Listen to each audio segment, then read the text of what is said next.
Park Administration. Breeding giant tortoises in captivity was something we started doing by the simple fact that giant tortoises were really at the brink of extinction. Today we have this great opportunity of visiting the third and most recently opened rearing center for giant tortoises here in the Galápagos. It all started with this particular giant tortoise. She's got a nice number 1 written on the back of her shell. She even has a name. She's called Genesis. Looks like grass is on the menu today. She was the only survivor for the very first clutch that was reared in this facility, so she's much larger than everybody else. She's gotten a lot of attention, some extra food, ever since she was born some 10 years ago.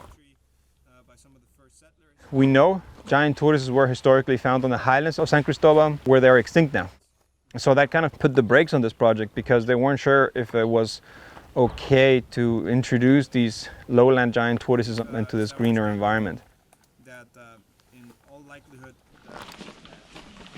Once these guys first emerge from the nest, they're very exposed, they have very soft shells.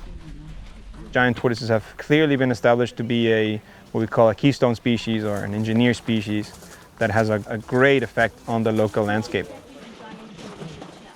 We are actually now reintroducing giant tortoises onto environments where they became extinct, even if they're not the same species of giant tortoise.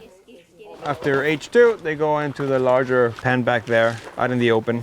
Like mini fights right here. Tortoise eggs are not meant to be rolled, like bird eggs. And then they'll bring them over here, and there is an artificial incubator where a warmer temperature makes them develop into females, a cooler temperature makes them develop into males, which is very, very popular.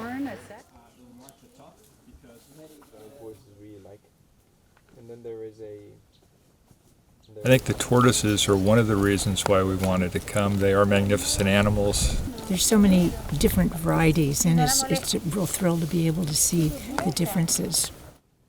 Saving some of these giant tortoise species from the brink of extinction through rearing in captivity is one of the flagship conservation programs in the history of the Galápagos National Park, and one of the reasons why these islands are such a great example for the preservation of nature.